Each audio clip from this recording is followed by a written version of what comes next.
kervanlar üzü Yesrib'e. Bu dönüş ziyaret mübarek olsun. Mekke'nin fethinden dönür peygamber. Son etçin tefavın mübarek olsun. Bu Ereb çölüdür, göyden od yağır. Məşriqdən məğribə yollar uzanır.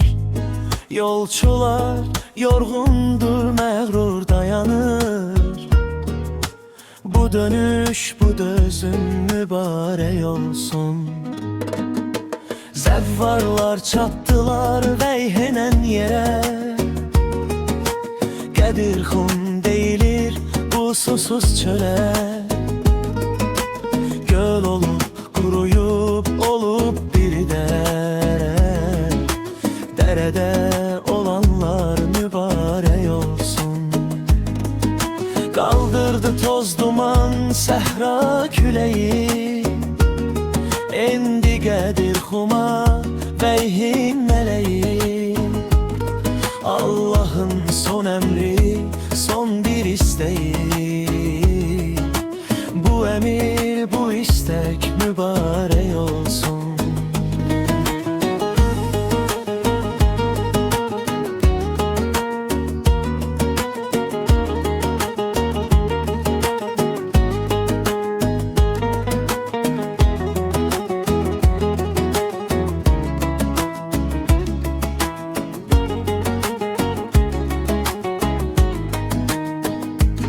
Resulüm bu emir son bir emirdir. Enen o ayeni ümmete bildir. Onların şerrinden amandasan bil. Dediğin her kelime mübarek olsun. Palanlar, yeherler yığıldı kat kat. Üstüne çıkarak mübarek o zat. Vilayet elini kaldırdı heyhat. O elde o sözde mübarek olsun. Allah benim Mövlam, ben müminlerin. Ben eli Mövlası, eli sizlerin. Şahit sen Allah'ım ve meleklerin. O hidayet, hilafet mübarek olsun.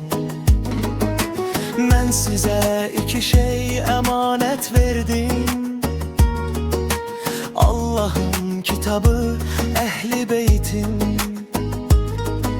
Belki tutun bu ipten, bu son talebim. Bu vehdet, bu birlik mübarek olsun.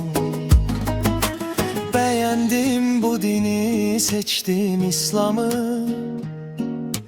Bu dinden meşhepten temiz ihanı. Zulmete nur saçır imamet şamı. Bu dinde bunu da mübarek olsun. Qədirxum biyetti, Qədirxum zinet.